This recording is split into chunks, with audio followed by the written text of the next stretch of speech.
Hello, everybody, and welcome back to another edition of Running the Bases. I'm your host, Michael Garaffa, and right now, I am by myself, but I am joined by Mr. Marco Peralta, who has gotten himself here right on time, and Nick Nath will be joining me also in just a moment. Nick Nath is also here, too. Perfect timing, everybody, as we got in right at the start of the show. Hey, Nick, I like that shirt. Thank you. Is everyone having a good morning so far? Yeah. Busy. Yeah, we're busy. good. I'm trying to figure out why my AirPods won't take my audio anymore. I'm going to try and figure that out as I speak.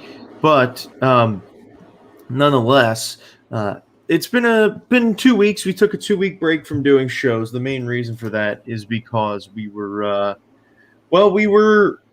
really busy with the trade deadline. We had an incredible trade deadline show. We really, it was one of our best shows I think we've ever had. We had 98 views on it, which is, considering, what we normally have. We did a really good job in that show.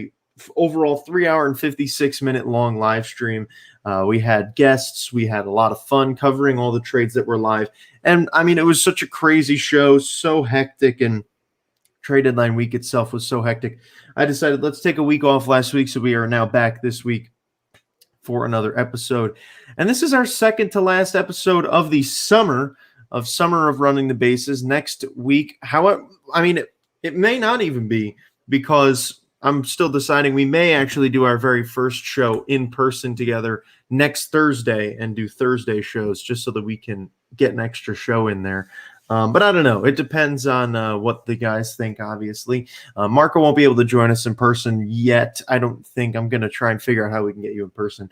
And obviously, we're still waiting to hear what his future entails, too. But Nick, Ryan, and I will be in person possibly next Thursday or possibly the Tuesday after. But we're going to have to wait and see on that. So we're getting so much closer to being back in person, being back together again. And, I can't wait for it. I really can't. When do you guys start school? Next Thursday. Yeah. Damn. Dang. It's crazy. So next Thursday, it's going to hit me that I'm no longer in school. It's going to hit me next Thursday. It is. It's probably not going to hit you next Thursday. Well, no, you're right. It probably will, because I remember my first day of college and looking back at the high school kids who were, like, starting, and I was like, oh, my God, I'm not in high school anymore. No, like, they keep asking me, like, hey, how's it feel not being in school anymore? I'm like, I don't know. It hasn't hit me yet, because it's not like August or September or October when I'm usually in school. So we'll see how that feels. I'm sure it'll be really weird. But, you're doing bigger and better things anyway. So it's 100%. Totally worth it. But, yeah, so we're I miss being in the classroom. Yeah, but, like, I'd rather be on the radio, too. Yeah, I'm just kidding.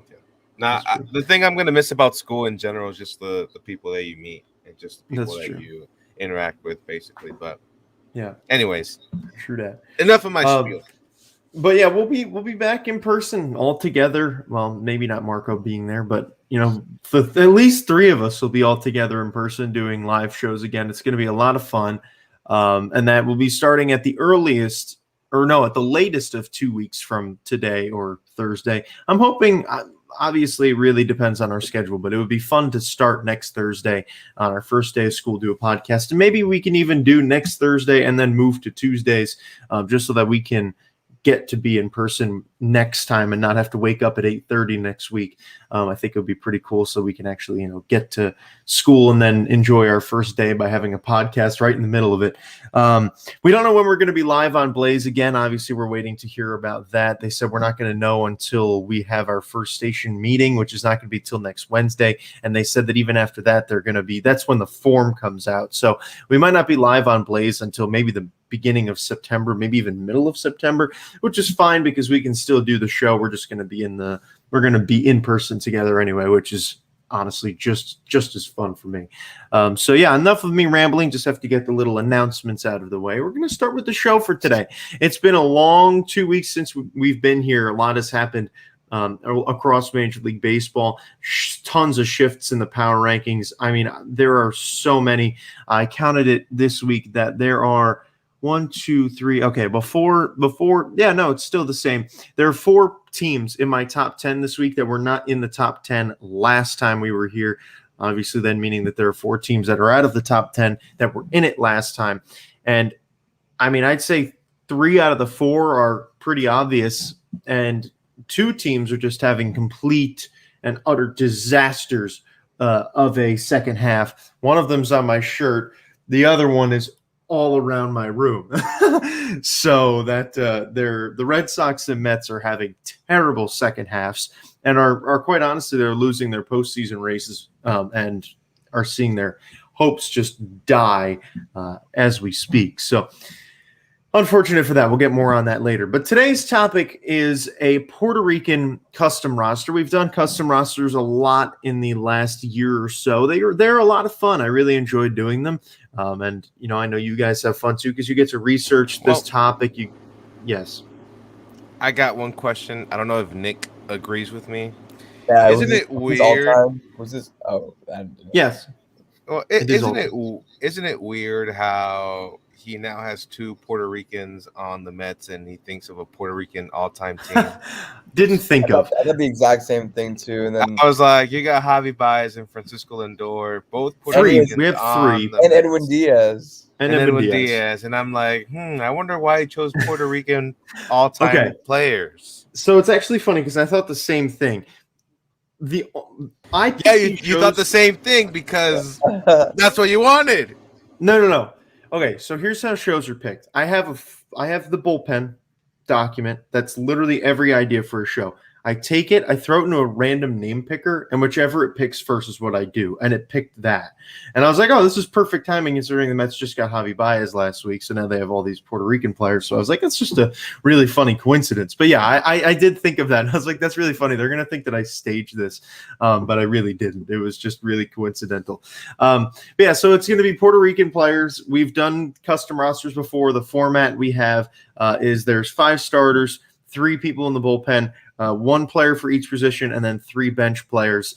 And so it is all-time Puerto Rican players. And honestly, this one got tough after a while. You know, when you first start looking, you know, you're kind of looking more nitpicky names. You're looking guys, you're like, well, I've never really heard of this guy before, but he's okay. So you throw him in there. And then, you know, as you go further down, you're like, oh, there's like really legends that are going to be on this list. So I don't really need to worry about, you know, the guys that have only played in 500 games. But you know, there are a lot of players that were really good that didn't make this list, 2 of them being on the Mets, Francisco Lindor and Javier Baez. Carlos Correa also didn't make the roster for me because there are just some serious studs that have played that are from Puerto Rico across Major League Baseball. And it's really been one of the more fruitful locations outside of the United States to provide players to the game. And I mean, honestly, there's some of these players. Okay, that's not true. Some of the pitchers I've never heard of before, but they definitely are in, you know, the top of the Puerto Rican game. So we'll obviously get to that right now. So we're going to start it off at starting pitcher. My first starting pitcher, a guy I've never even heard of before, but to me was the best starting pitcher, Puerto Rican born of all time, and that is Juan Pizarro. He was just dominant in his major league career, and he got the number 1 starting spot for me. We'll go Marco and Nick, and then we'll come right back to me with the second starter. Well, for me, it's pretty simple. Javier Vasquez, I think he's the best when it comes to being a Puerto Rican pitcher. But I think Juan Pizarro is going to be really high up there. The only reason I'm getting Javier Vasquez, is because he played more games as a starter than Juan Pizarro. Yeah, Juan Pizarro was my number 1 too. Yeah, he's elite. And at number 2, I have Javier Vasquez. I know I'm just going to be botching the names. I'll leave the correct name pronouncing to Marco. But yeah, Vasquez is always he's always been. I mean, he never was the best pitcher, but I mean, for pitching in that many games as a starter, he obviously represented Puerto Rico very well. For my number 2, I'm going to go with Jaime Navarro. I'm going to go with that guy. He started in 309 games. It's crazy how Javier Vasquez, he has 443 games started, and the next closest one is Jaime Navarro. and he has 309. So that's a lot of games of difference. That's big difference. Yeah, my number 2 would be Javier Navarro. All right. Well, I don't even have him on there. I probably either didn't see him or I just opted to pick him because maybe he didn't have the best ERA. But at number 3, I have Ed Figueroa. That guy didn't make my list. I never even heard of him before. I got Joel Pinedo. That's what I got for my number 3. I got Luis Arroyo. Okay. See 2 more names that I don't have on here. At number 4, I have Jose Guzman. I got Juan Pizarro for number 4. I have Jose Barrios. Okay, well, I've got Barrios as my number 5 starter, so we wrap that. Omar Olivares.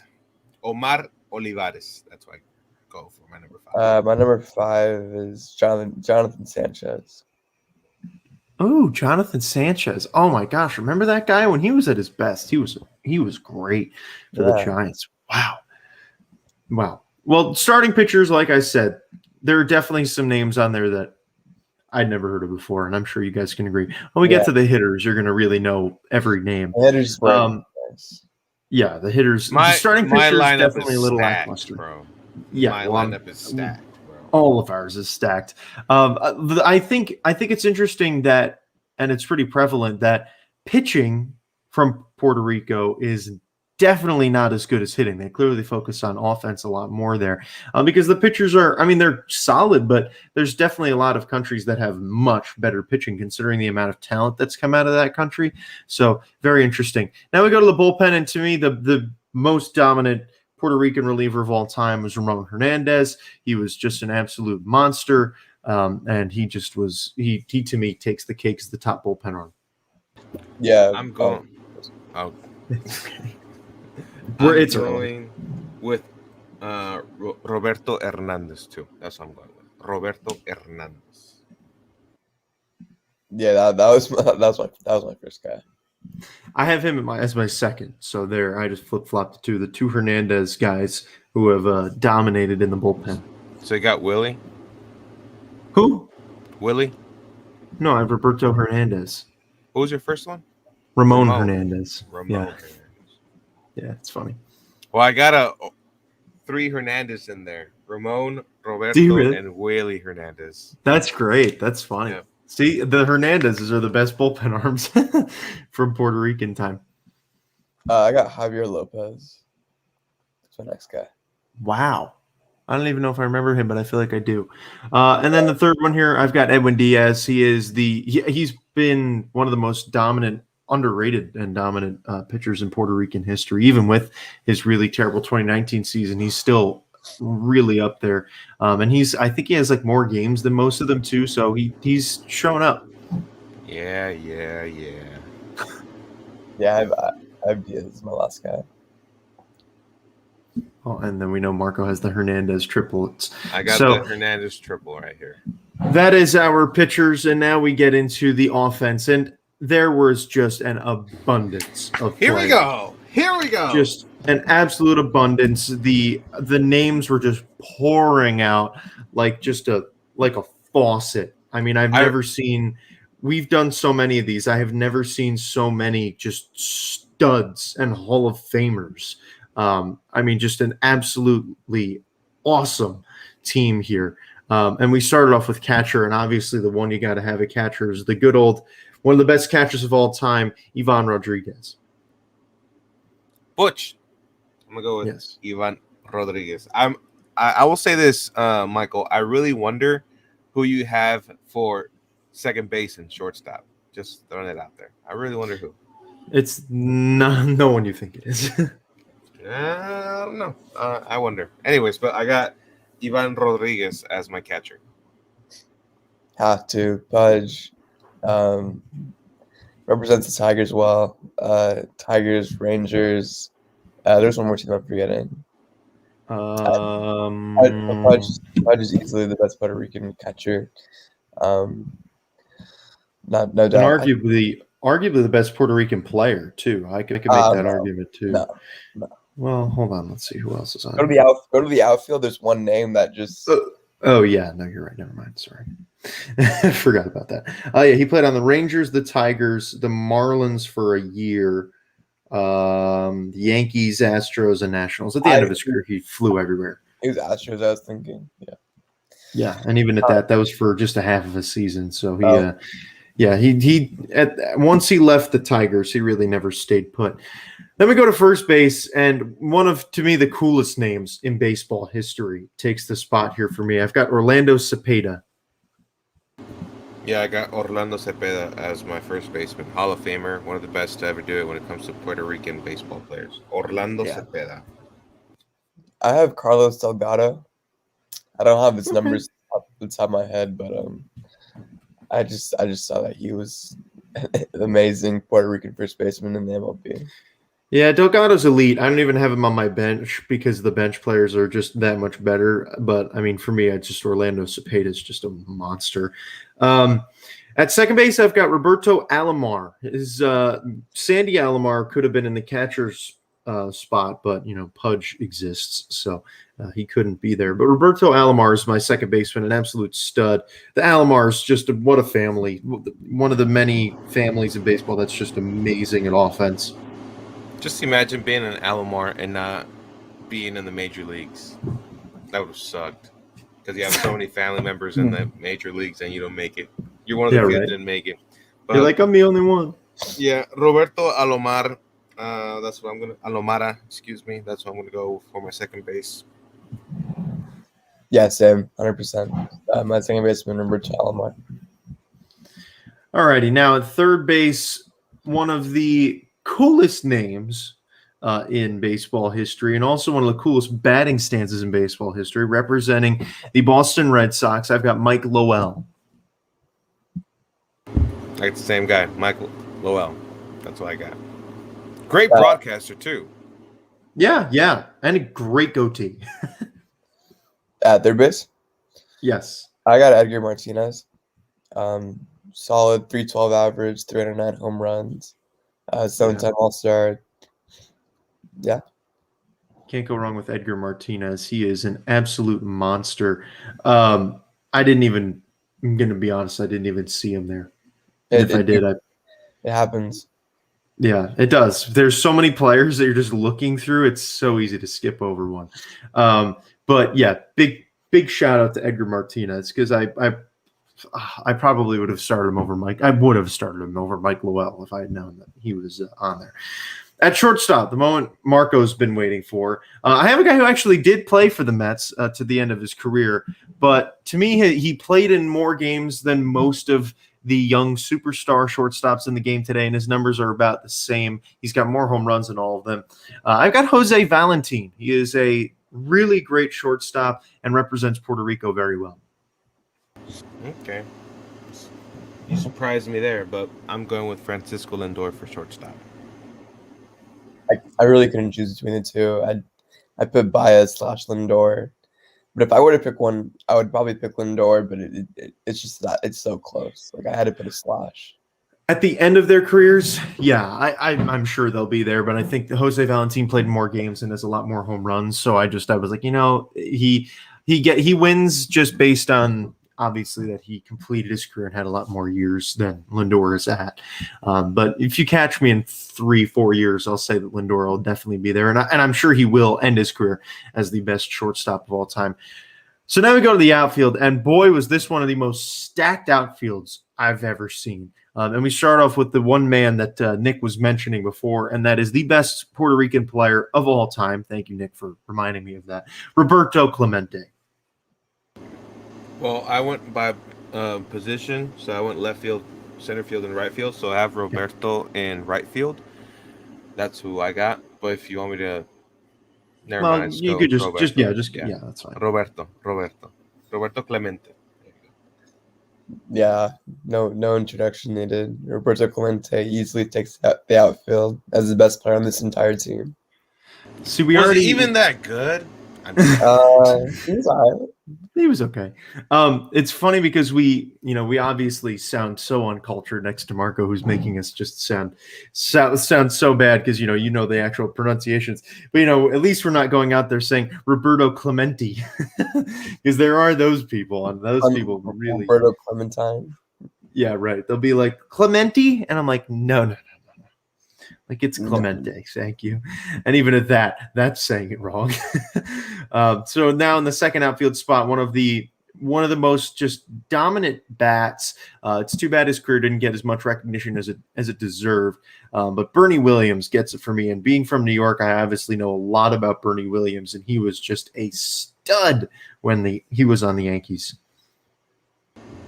Well, that guy didn't make my list, so I'm gonna go with someone who. He's been a bench player for the most of his career until now. He's been a consistent player with the Red Sox, so I have to go with Kiki Hernandez, bro. I have to. Like, Really? That's fair. I have to because this guy, like, it's one of those players that you can't hate, bro. You can't hate Kiki Hernandez, bro. And like he represents Puerto Rico in an outstanding fashion. He's always proud of where he comes from. He's always humble about it. I think he's gonna be up there once his career comes to an end. So I gotta go with Kike. Enrique Hernandez. I got Bernie Williams next. I might have to. Yeah, I saw Kike there, but I was like, Kike's not as good as these three, in my opinion. Now, my last outfield spot, rounding it out, is Juan Gonzalez, a guy who had some serious power. Just another really great name to throw into that outfield. Just star-studded in the outfield in Puerto Rico. I'm shocked you didn't pick somebody that I thought you were going to pick. Oh, he's on the bench. Well, I know. I picked him in my starting 9. I know that for sure. So I got Carlos Beltran in center field. I also have Carlos Beltran. Yeah, he's on my bench. Well, I'll just say him first. We've now got our 3 bench players. I have Carlos Beltran on my bench. Just one of the better players of all time. And obviously, if he was, I'd say the end of his career probably hurt his numbers enough that's why he's not in my outfield, but definitely worth mentioning. All 3 at one? No, I was just going to do one each. Okay, well, my number 1 when it comes to the bench has to be Yadier Molina. It has to. Like, if you got the first, like the best catcher, Ivan Rodriguez first, then you have to have the next one in line, and that's Yadier Molina. Great defensive player, at the same time a great bat. I actually went with a different catcher. Molina is also on my bench. Spoiler, but my first catcher off the bench is Jorge Posada. Just in terms of iconicness, and I don't know. I just feel like as of right now, he would stand up higher all time than Molina, but I think Molina will retire ahead of Posada. Yeah, I went with the same thing for obviously I have Beltran on my bench, but my number 1 bench player, who is now my number 2 here in terms of announcing them, is Jorge Posada. Just a stud. And I mean, just what he did with the Yankees in his career was just unmatched. And the fact that he did it all with one team, and you don't see that very often. He was just such a power threat. He had a cool batting stance. There was a lot to like about Jorge Posada. My number 2 is Williams, the one we mentioned in the outfield. Good old Bernie. And well, Bernie. Trying to feel the burn with Williams. Feel the burn. No, I'm not a Democrat. Nor a Republican. You're nothing. I was gonna say. I was like, you better. I'm nothing. Okay. We don't talk about politics. I was like, wow, that took a turn really fast. He just like straight up. I was like, you better clarify that you don't care about politics at all, because someone's gonna take that and skew it the really wrong way. Oh yeah, we don't care about politics here. Yeah, no. This is a baseball show. Yeah, thankfully. Are we on our second bench player or third? Yes. Number 2. Okay. Yes. Yeah, okay. I'll go. Yeah, Molina's my second guy. Gotcha. Yeah, he's my second guy too, but here he's my third, obviously. So yeah, Yadier Molina, absolute legend. I don't know if at the end of his career if he'll surpass Posada, but I think they're going to be pretty neck and neck. Obviously, Posada's got more of the power numbers where Molina picks it up with the hits, but still two stars. So number 3, you already got it? Okay, Yeah. So for 3, I got a replacement for Lindor or Roberto Alamar. So I'm going to go with Javier Vasquez. El Mago. Yes, Almago. Exactly. Okay. I was just thinking about that right now. How like English speakers say El Mago. Yeah, They say El Mago. El Mago. Yeah, that's what we say. I would Not know. in a rude way. I just heard an announcer saying, I was like, it sounds weird how they say it. That's why. Well, being that I've been saying it for the last, I don't know, week and a half, I'm very, very used to botching it, obviously. I don't know why I put this guy on my list. I actually hate his guts. I hate everything about him. I hope he never plays in another baseball game again. But I think he literally plays today. I got Carlos Correa as my last bench player.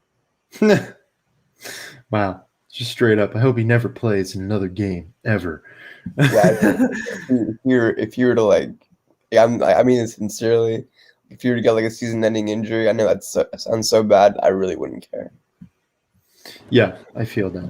I was this close of putting him on my list. This close. But I was like, respectful not. I just had to. I don't know. I had to put him on there just because I feel like he'll go down as one of the best Puerto Rican players ever. Just because he's on such a good track right now. I'd make the argument that at the end of their careers, Correa is actually going to be the best out of the 3 that are in there right now. Well, too. Yeah, he's gonna have. Yeah, I mean the batting he's average. Just so I mean, big, bro. It's crazy. Yeah, Lindor's hurting his career with these last 2 seasons. Baez. I mean, look, Lindor, I completely expect to right the ship next year and going forward. But I think that Baez is obviously becoming the strikeout guy, so his numbers are going to be a lot lower at the end of his career too. But yeah, I just think Correa is man, he's going to be a star. What I really would like to see the Mets do is re-sign Baez and then put Correa at 3rd. Then you just got the Puerto Rican infield with Pete Alonso, the white guy, at 1st. And that I think would just be so funny. And it would also obviously be. They all speak Spanish, and Pete's like, ¿Qué? Yeah, Pete's over there like, what? And Pete, this Florida boy, this hay throwing guy from, Florida, and he's just got Baez at 2nd, Lindor at short, and Correa at 3rd. I actually really could see the Mets doing that if they feel like doing that, getting the Puerto Rican infield. But that's obviously if Correa would want to play 3rd. But I'm sure he would if he could play next to those 2. So that's our show topic of Puerto Rican players. Absolutely dominant team, obviously, as you would expect. This team is awesome. You put that team out there, they would probably beat any team ever, which is why you have the World Baseball Classic to showcase those incredible players. I can't wait for the next World Baseball Classic. I never really paid much attention to it, but this year, or not this year, the next time around, I'm absolutely going to, and I believe it's actually 2022 that's where the next one is, because that would be so cool. I would just love to see that and get to watch those games, even though some of them are early in the morning. I still would really love to see it. And throwback to early in my baseball career, when the MLB used to, at the end of spring training, they would send out one team to play in a Japan series. I don't know if you guys remember that, but it would be right before the season would start. They'd get a team together. They'd be like random guys. Like I remember Jose Reyes was in it. Mike Morse was like the number 3 hitter. And they would send them out like every year. And they would play a 3-game series in Japan just to showcase, the not best of the MLB, but the MLB players that were willing to go to Japan.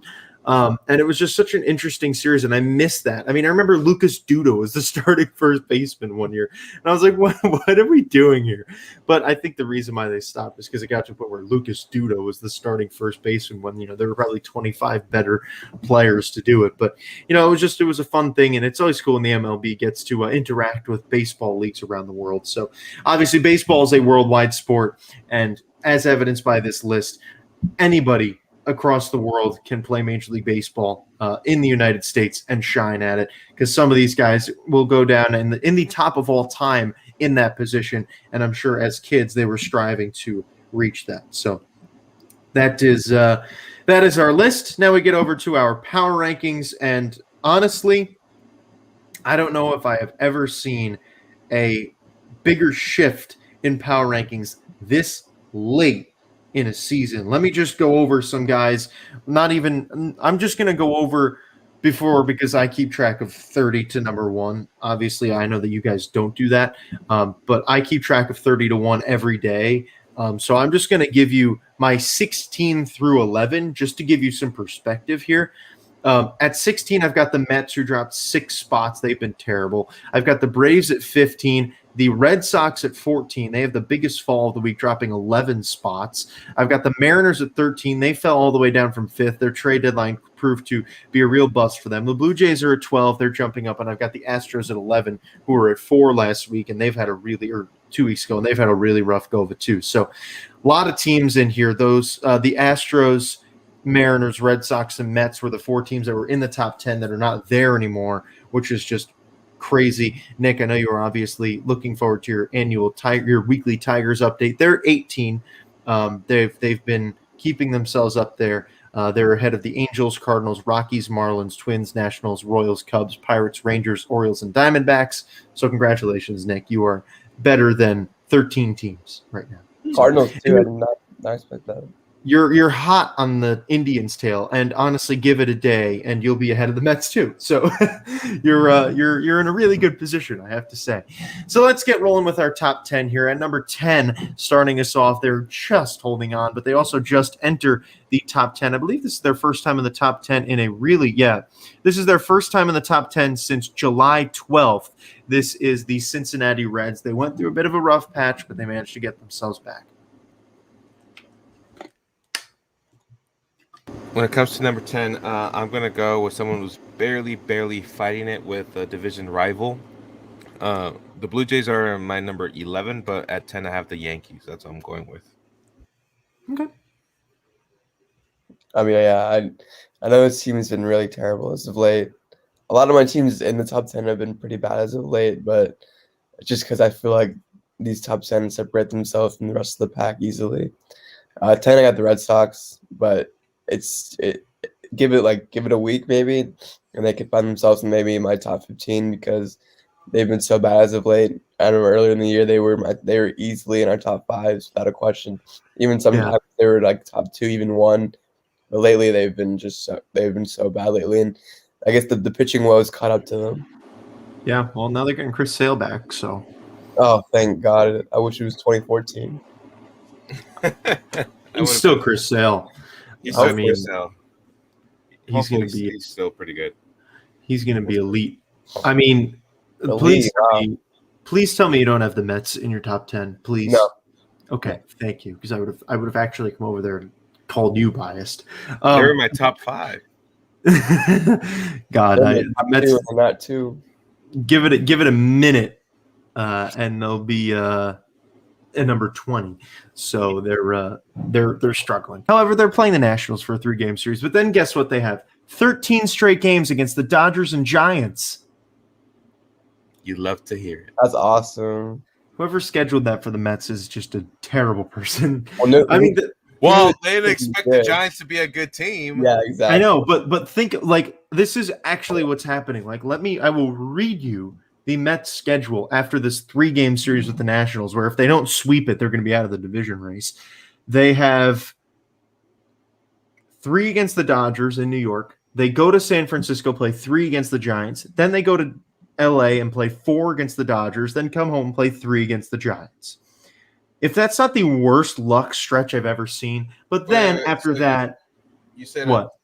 3 in LA first or 4 in LA first? No, it's 3 in New York first against the Dodgers, then starts Friday, then 3 in San Francisco against the Giants, 4 in LA against the Dodgers, then they come home and play 3 in New York against the Giants. The only saving grace from that is that they then play 3 against the Nationals, 4 against the Marlins, 4 against the Nationals, and 3 against the Marlins. So whoever decided to schedule the Mets over the course of a month against literally the same 4 teams.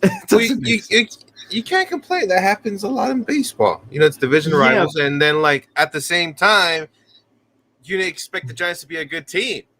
That's why since they're already on the West Coast, they're like, oh, they're going to play the Dodgers. Might as well play the Giants since we're over there. That's how baseball scheduling works. Confusing. You didn't expect for the Giants to be a good team, and you're complaining about it. I'm more complaining about the fact that starting today through September 9th, the Mets only play 4 teams. That's it. For a month, they play 4 teams. Where's the difference? Where's That's a good series right there? Yeah, I know. Series right there.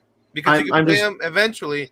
You guys want to move on in the postseason? Sorry, I'm just a little bit I know he's getting heated. He's getting heated, bro. I'm like, why are you complaining, bro? We're talking about scheduling. Yeah, we are. We're talking about scheduling. The schedule came out for next year, which was fun. I always look forward to that. At number 9, I have the Padres. They stay in the exact same spot as they were when we were last year. They are just not moving at all. I got the Astros at 9. I also have the Astros at 9. At number 8, they are about 1 win away. They're 1 win away from being in the top 5. The Philadelphia Phillies. They are literally ruining my life. At number 8, I have a team that was in the top 5 for a long time. I got the Red Sox at 8. Wow. 8, I have the Brew Crew. At number 7, I've got the Brewers. They were at 8 the last time we were here, and they're still staying hot. I mean, that NL Central's theirs. So at this point, it's just getting themselves ready for the playoffs. You good there, Nick? Yeah, my fault. At number 7, I got the San Diego Padres. Okay. Yeah, 7 out of the Padres. I think Marco and Nick are going to be agreeing a lot in this top 10. At number 6, they jump with our biggest jump of the week, my biggest jump of the week, jumping 11 spots from number 17 to number 6. Still not going to make the playoffs, the New York Yankees. Wow, that's high up. That's high up. Yeah, they're just dominant. I have the Athletics at 6. That's what I got. 6, my fault. 6, I have the Yankees. In their last 10. But like I said, still not making the playoffs. Because the team ahead of them in the playoff race is number 5, the Oakland Athletics. They also jumped 6 spots, a really huge jump for them. I got the Brew Crew at 5. That's what I got. Damn, bro, I really. Okay. I have the Rays. Did you forget someone? Yeah, I forgot. Well, I didn't forget someone, but I just had to. I inserted the Phillies for the A's, but then I realized the A's weren't on this list anymore. That's okay. It's fine. The Rays are at 5. Okay, that's fine. At number 4, I have the Dodgers. They are still staying in that top 5. And let's be honest, I don't think any of us ever in this season thought that they wouldn't be number 1, but yet here we are where they're consistently not even in the top 3. It's been an interesting year for the Dodgers. Obviously, injuries don't help. I have them in my top 3. That's fine. Did you guys see that run that Trey Turner got after picking off? Yes. After stealing second base, bro. That was Trey Turner's amazing. Hey, you're now getting to see what I've seen for the last 5 years and have to be on the losing end of it. He's an amazing player, and that's why before the season started I put him as the best shortstop in baseball, because he can run, he can hit, he can field. He's a 5-tool player, and I really don't think many other shortstops in the game today are that good of 5-tool players. And the good thing is that we're on the winning end of things, not like you. Yeah. Yeah, I never will witness it. We got number 4, right? At 4? Yes. I got the White Sox. Chicago White Sox. I got the Phillies, man. I just in terms of them being so hot, and just in terms of them just taking the division out of nowhere, I had to put them in the top 5. I don't think they're a top 5 team in baseball right now, but within this past week, I think they deserve to be recognized for what they've done. I think they're a top 5 team as of right now. Yeah, I'd agree. They're what Zach Wheeler did on Roy Halladay Day, that was electric stuff. what the Phillies did to the Mets was Specifically Wheeler, electric. complete game 2 hit shutout on Roy Halladay Day. That was awesome. Yeah, that was dope. That was really dope. All right, at number 3, I have the White Sox. So they're staying around this number 3 spot. They were at 7 last time, so they've been hanging around. But to me, they take the cake. At number 3, I have the Los Angeles Dodgers. That's what I got. 3, I have the White Sox. Okay. At number 2, I've got the Tampa Bay Rays. They've been staying in that number 2 spot, man. They've been hanging around all year between being in the number 1 spot to hanging around in number 2. I mean, these Rays, man. I don't think any of us thought they were going to be doing this year, but yet here they are, shocking us as they do every single year, and they're probably going to be in the World Series again with the team that we still don't even know who any of the players are. G-Man Choi. Seriously. Joey Wonder. Number 2, I got the Rays. Brett Phillips. I can fly. I'm a play. Brett Phillips won me my bet the other day. It was crazy. Did he? Oh my gosh, did Ryan influence you now, Nick? Oh my gosh, bro, I hit fat on Sunday. We don't talk about betting. That's fine. Yeah, I was gonna say no. Well, betting's legal now, so betting's legal now. Talk about it. So, okay, how much did you win, Nick? I won $330 on Sunday. I had three separate parlays. Yeah, it was crazy. Wow. You gotta teach me how to bet, bro. You gotta teach me how to bet. It's really not that hard. You really just pick who's gonna win each day and just go from there. Anyway, number 2, I have the Giants. What? Yeah. Why do you not have the Giants at 1? Because I think their rival is just better than them. You and put the Dodgers over the Giants? The reason why is because you see who's pitching for the Dodgers today. Yeah. That's the whole reason why. The whole trade deadline is the reason why.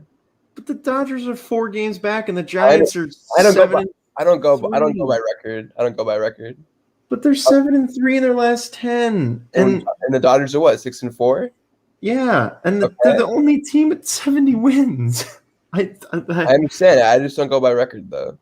I can't. I really wonder what goes into power rankings for a lot of teams. Like. If we went by record, then it'd be the same thing every week. Of course, but it'd go Giants, White Sox, Rays. Yeah, no, and Phillies wouldn't even be my top 5. Like, I just can't. I can't not have the. To me, they're number 1 by a long shot. Like they're like I have them in there like without a question. Like I think the Dodgers are number 1 by a long shot. Like I'll give you my the way I do this is like I give them once they reach a certain point they start getting points based on wins and like hot streaks and stuff. The Giants have 13 points in first place. That's more than anyone's ever had all year. The Rays are in second with 4, and you can get a maximum of 2 points a day. That's how good they've been. They are just like I have them like way ahead of everyone else. It's look, to each his own, but I can't have the Giants anywhere out of first. I have them. They've been in first the last 4 weeks for me now. They have just been. They're winning the division. I'm saying it. They're going to win the division. I just think, dude, we've been saying it all year. We have literally said all season the Giants are going to fail, and here they are with the best record of baseball with a month and a half to go. I'm blown away. I've been doubting the Giants since opening day, and they still have the best record in baseball by like 4 games. They're just I don't know how they're doing it. Their team's not that good in terms of the players that are there, but they just make it work. They're like the Rays. They are literally the West Coast Rays. It's just they're making magic happen in San Francisco. This is going to be one of those years that they win the World Series, and we're going to just look back and say, how did the Giants win the World Series? But they're just going to do it. I don't know. It's just crazy. I don't know. It's nuts. Yeah, I don't know exactly how it's happening. Like these guys are definitely really, really killing it. So I'm gonna for sure say that these Giants are number 1. I don't know how they're doing it, and they just got better with Chris Bryant. This division race is going to be pretty fun to watch in this remaining month and a half, for sure. Yeah, I mean, one, I have the Dodgers. I mean, the Giants have been with us the entire season, and they probably will. They might end up winning the division, and even if they do end up winning the division, and if the Dodgers and Giants were to play a 7-game series, I don't see the Dodgers losing in that series, simply as to why I have them as my number 1 team. Yeah, it's okay. I'm not gonna argue. I just can't agree. That's okay though. Did you hear my reasoning though? Yes, I did. I still can't agree. That's okay. Do you think the Giants would win in a 7-game series? They have so far this year. I'm talking about in a playoff matchup. Dude, the way that they've been playing this year, I just don't see a team beating Kershaw, Scherzer, Urias, Buehler. Neither do I. But look, if it was based on that, then yeah, I would put the Dodgers over the Giants. But because it's the regular season and the Giants are just playing out of their mind on their own and beating, I mean, they beat the Brewers in a 3-game series 2 out of 3. I mean, they've been beating everyone. Like they played the Astros. Like they're beating everybody. Like I don't know how they're doing it, but they're doing it. Like they're going out there every series and winning. It's just the Giants are just magical. I don't get it. Whatever the Giants are doing, whether they're banging trash cans or eating magical fruit before the game, like everyone needs to be doing what the Giants are doing because it's working. So that is our power rankings, and I mean, just crazy the shifts we've had in there, and I'm sure there's going to be so many more as we go down the stretch. Now we get into our running the bases, and Marco, you haven't really been able to do this. I don't think you've been able to do this in like 3 months, so I'm happy to have you be able to do it. You are our second one up because Nick is first as we started second today. We've got the extra inning rule in effect as Ryan's not here. So, Nick, you start us off at second base with our players to watch. All right. It's a pretty short list today. I feel like by now we kind of know who's doing well and who's not doing well, but we still have some under the radar guys, I feel like. Start off in Philly, Gene Segura, quietly hitting .309, 8 home runs, 40 RBIs. Who would have told me at the beginning of this season that Gene Segura would be hitting over 300? I wouldn't believe you. Oh, okay, my fault. Next, he's a monster. I witnessed it all season long. I thought he was going to hit 330. He's insane. I think he actually was at one point, but I mean, yeah, he is. He was. And I'm actually going to stay in Philly because I think he deserves recognition. Bryce Harper, he's easily cemented himself in the MVP race as of right now, hitting .302 with 20 home runs, 45 RBIs. And it's not even the numbers that I would say is because of he's in the MVP race. It's because of his timely hitting and what he's done in big spots. And I'm actually going to stay in the NL East. I'll go to Atlanta now. Austin Reilly, quietly hitting .291, 23 home runs, 68 RBIs. He's been an absolute catalyst in that Braves lineup. And then I'll go to the NL Central real quick with a rookie, Jonathan India. My favorite to win NL Rookie of the Year as of right now, hitting .283, 13 home runs, 48 RBIs in that leadoff spot. Absolutely electric stuff from the Reds. And then from a pitching standpoint, I'm going to go with Dylan Cease from the White Sox. 3.99 ERA, it's a little high, but the 159 strikeouts is very elite.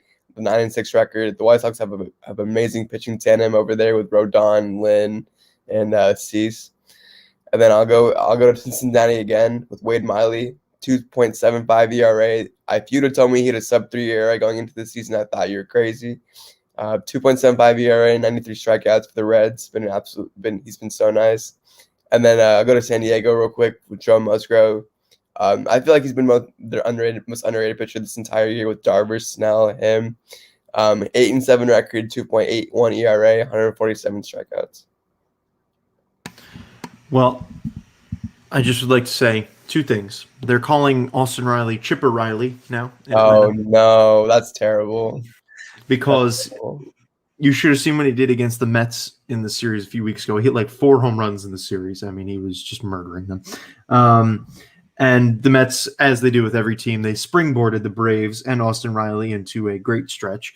And I remember Dylan Cease's major league debut because it was against the Mets. He had a really great game. He's got a really great curveball. I remember them doing all these scouting reports on him. I was like, this kid's going to be good one day. And here he is. He's getting there. That was like 5 years ago. But we now have a wild pitch, and we get to third base. Marco, you're up at third base with your segment that we need to remind everyone of. It is weekly awards. He does MVP of the week, Rookie of the week, Cy Young of the week, and anything else that he thinks of. Marco, take it away. Well, what I got for AL MVP, I got to go with George Springer. I think this past week had a great week. At the same time, this might be something that people might get triggered with for a couple of them. But NL MVP is Joey Votto. Some people liked it, some people don't. I think last week he had a tremendous week. He had I forgot how many home runs in in 3 games, something like that. But he hit 7 homers in a row. Yeah, so that's amazing. Come on, you can't get any better than that sometimes. AL Cy Young, Dylan Cease, and for NL Cy Young, I'm gonna go with Blake Snell. I did like Zach Wheeler, but I think just the fact that Blake Snell only gave up 1 earned run, I think that's more dominant for me. You can have a lot more strikeouts, but if you have less earned runs, that's more valuable for me. Yeah, but Wheeler didn't. Did he have another start in the week? Well, the last 7 days that I looked it up, he said, yeah. Oh, okay. I didn't know he had another start in the week. Okay, last 7 days, here's Zach Wheeler's stats: 16 and 1/3 innings pitched, 16 Ks, and a 2.2 ERA, 4 earned runs. Blake Snell, 12 innings pitched, but 19 strikeouts, 0.75 ERA, and 1 earned run. So no, I'd agree with you. I'd agree. I would agree. Alrighty. Well, now we have a sack fly. We come home, and that is where I am, as we have the top 5 moments of the week. And well, for me, I'm going to do it a little differently. I did it for 2 weeks because, well, there were 2 weeks here, and I didn't really want to exclude what happened in the week before. So we go to the previous week. This is from our last show up to last Tuesday. I have number 6 here because it needed to be mentioned. Rafael Ortega. He managed to hit 3 homers against the Nationals on August 1st. I don't think anybody expected that to happen, yet Rafael Ortega did it. Then we have at number 5, Anthony Rizzo, Javier Baez, and Chris Bryant, all homer in their first games with their new clubs. That was a major league record. No one had ever done it before. And honestly, I don't know if anyone will ever do it again in that fashion where 3 players from one team were traded to another team, and they all had homers in their first games.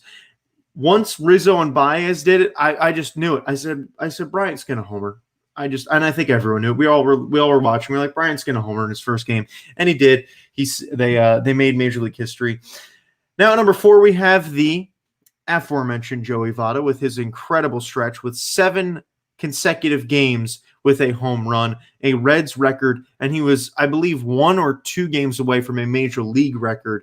I mean, just a monster stretch. That is a homer in every day for more than a week. That's just incredible.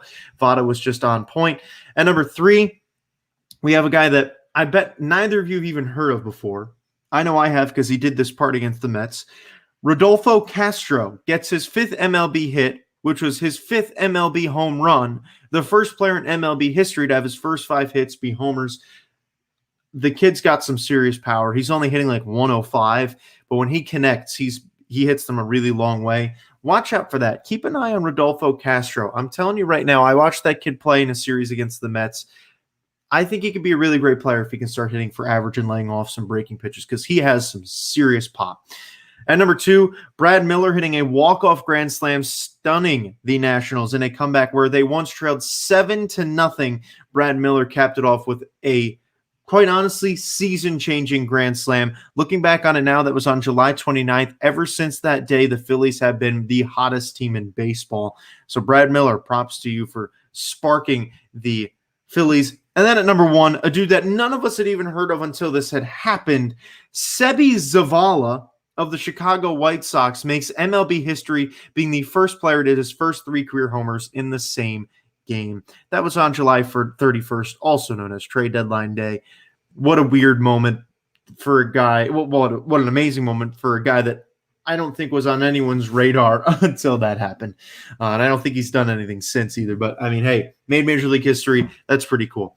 Now, we move on to the past week. This is now since last Tuesday. At number 5, we have, after trailing 4-0 in the 9th to the Diamondbacks, the Giants tie the game in the 9th and take the lead in the 10th to win 5-4.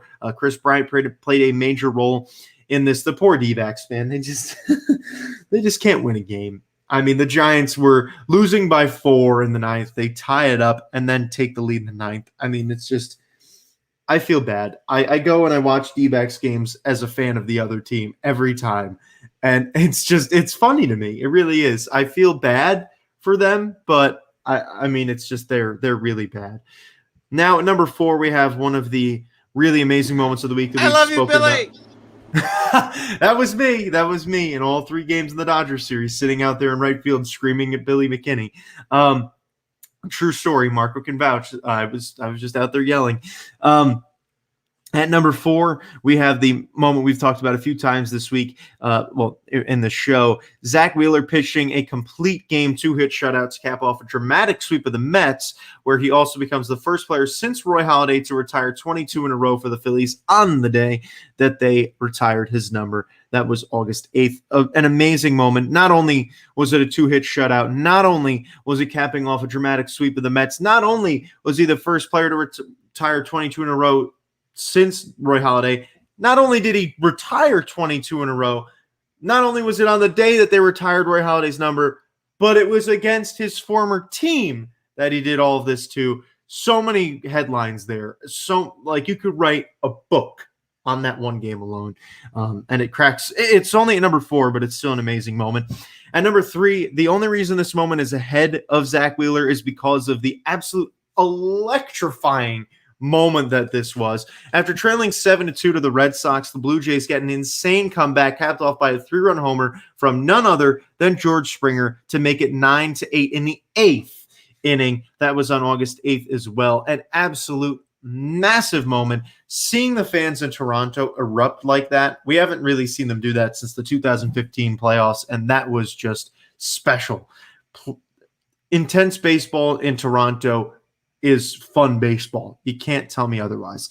Now at number 2, we have a really heartfelt moment that was honestly, it flew really under the radar, but to me it's worth mentioning, especially considering the meme that it created. Andrew Romine hits a game-tying home run against Craig Kimbrell. Watching him, just the shocked look on his face. The guy swings, connects, and then he's like, "Oh my God, I actually hit it, and it's going to be a homer." Like, the dude was so stoked. I don't know the number, but he hasn't played in the major leagues in years. That was his first homer in 4 years. Yeah, he comes up, and as Nick just said, first homer in 4 years against Craig Kimbrell, nonetheless, against Craig Kimbrell's former team.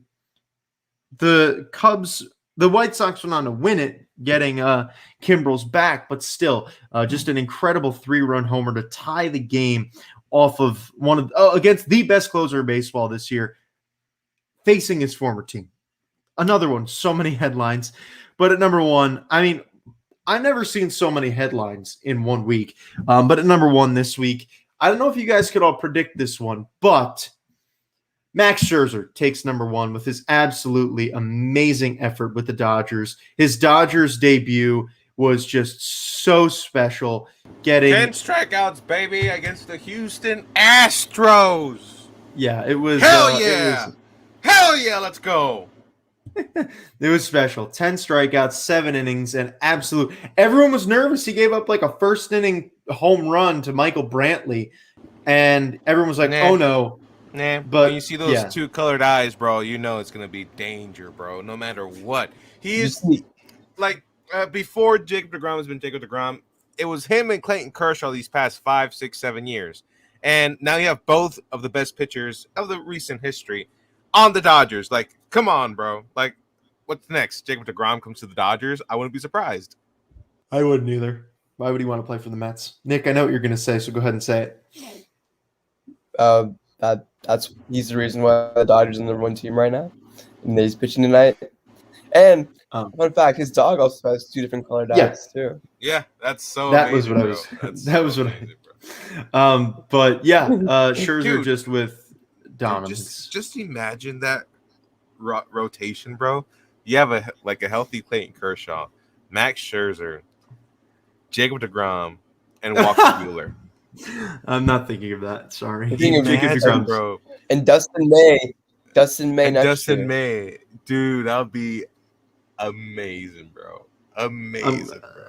DeGrom's never going to leave the Mets, but that's what I thought about Max Scherzer and the Nationals. I thought he was never going to leave. No, I knew he would because the Nationals suck. Hey, there could be a reason. There could be a season where the Mets suck so bad that they're going to sell everything. It could happen. Don't say never. Because at one point, they had Bryce Harper, they had Anthony Rendon, they had Stephen Strasburg, they had also Max Scherzer on the team.